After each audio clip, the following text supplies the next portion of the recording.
Arakan Rohingya salvation army এবং Rohingya solidarity অর্গানাইজেশনকে সমর্থন করে না বলে জানিয়েছে border guard Bangladesh BGB. ২৯ September বিজিবির জনসংযোগ কর্মকর্তা মোহাম্মদ শরীফুল ইসলাম এক বিবৃতিতে এই তথ্য জানিয়েছেন। তিনি জানান, আরাকান আর্মির রাজনৈতিক শাখা ইউনাইটেড লিগ অফ আরাকান সম্প্রতি অভিযোগ করেছে BGB Arakan Rohingya salvation army এবং রোহিঙ্গা সলিডারিটি অর্গানাইজেশনকে সমর্থন করে। এই অভিযোগগুলো বিভ্রান্তিকর, কারণ বিজিবির সঙ্গে আরসা ও আরএসওর কোনো সম্পর্ক নেই। বিজিবি বাংলাদেশের অভ্যন্তরে তাদের কথিত কার্যকলাপ নির্মূল করার জন্য ধারাবাহিকভাবে দৃঢ় পদক্ষেপ নিয়েছে।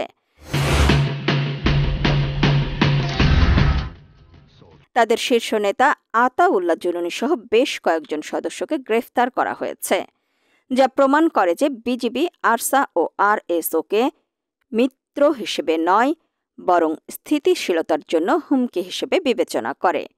সীমান্তবর্তী এলাকা থেকে যে কোনো অননুমোদিত সশস্ত্র কর্মীকে উচ্ছেদ এবং তাদের অস্তিত্বকে উপড়ে ফেলার জন্য বিজিবি কঠোর পদক্ষেপ নিয়েছে।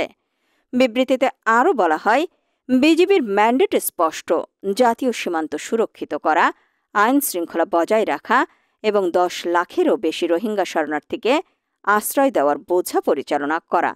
২০২৩ সালের শেষের দিকে মিয়ানমারের যুদ্ধবিরতি ভেঙে যাওয়ার পর থেকে বিজিবি নাফ নদী এবং সীমান্তবর্তী পাহাড়ে টহল জোরদার করেছে, যাতে সহিংসতা ছড়িয়ে না পড়ে।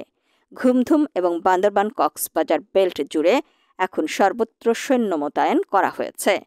তারা সার্বক্ষণিক নজরদারি নিশ্চিত করার জন্য ৬ ঘণ্টা শিফটে কাজ করছে। অস্ত্র ও সরঞ্জাম সহ অতিরিক্ত সৈন্যরা টহলের সর্বোচ্চ প্রস্তুতি প্রদর্শন করে।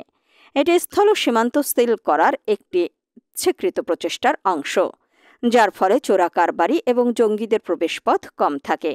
বিজিবি ক্যাম্প জনবল বৃদ্ধি করেছে এবং মাইন আক্রান্ত এলাকায় সচেতনতামূলক অভিযান শুরু করেছে। লাল পতাকা দিয়ে বিপজ্জনক অঞ্চল চিহ্নিত করেছে এবং ক্ষতিগ্রস্ত পরিবারগুলোকে আর্থিক সহায়তা এবং চিকিৎসা ক্যাম্পের মাধ্যমে সহায়তা করেছে। এই ধরনের পদক্ষেপ নিরাপত্তা হুমকি মোকাবেলায় বাংলাদেশের গুরুত্বকে তুলে ধরে। ইউএলও যখন বিজিবির দিকে আঙ্গুল তুলছে, তখন আরাকান আর্মি নিজেই উত্তর মংডুতে গভীরতর সংকটের মুখোমুখি হচ্ছে। দীর্ঘস্থায়ী সংঘাতের ফলে তাদের বাহিনীগুলোর মনোবল ভেঙে পড়েছে। মাদক ব্যবসা, লুণ্ঠিত সম্পদ নিয়ে বিরোধ এবং মানসিক ক্লান্তিতে যোদ্ধারা হতাশ হয়ে পড়েছে। অনেক যোদ্ধা চলে যাওয়াতে জনবলের শূন্যস্থান দেখা দিয়েছে, যা আরাকান আর্মি রাখাইন রাজ্যের অন্যান্য জাতিগত গোষ্ঠী থেকে আসা যোদ্ধাদের দিয়ে পূরণ করার চেষ্টা করেছিল। কিন্তু ভাষার বাধা, ভূখণ্ড সম্পর্কে দুর্বল জ্ঞান এবং যুদ্ধে অনীহা তাদের কার্যকারিতা হ্রাস করেছে, নতুন সমন্বয় সমস্যা তৈরি করেছে।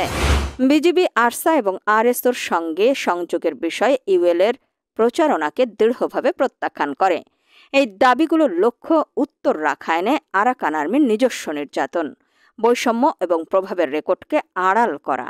আন্তর্জাতিক সম্প্রদায়কে বাস্তবতাগুলো স্বীকৃতি দিতে হবে, অপরাধীদের জবাবদিহি করতে হবে এবং রোহিঙ্গা শরণার্থীদের নিরাপদ স্বেচ্ছায় প্রত্যাবাসনের জন্য পরিস্থিতি তৈরি করতে হবে। রোহিঙ্গাদের ন্যায় বিচার, মর্যাদা এবং স্বদেশে ফিরে যাওয়ার অধিকার রয়েছে বলেও মনে করে বিজিবি। সবশেষে বলা হয়েছে, বিজিবি তার মানবিক দায়িত্ব পালন করবে, তবে চরমপন্থীদের সঙ্গে যোগসাজশের মাধ্যমে নয়, বরং সতর্কতা, কূটনীতি এবং মানবিক পদক্ষেপের মাধ্যমে সীমান্ত সুরক্ষিত করবে বর্ডার গার্ড বাংলাদেশ বিজিবি।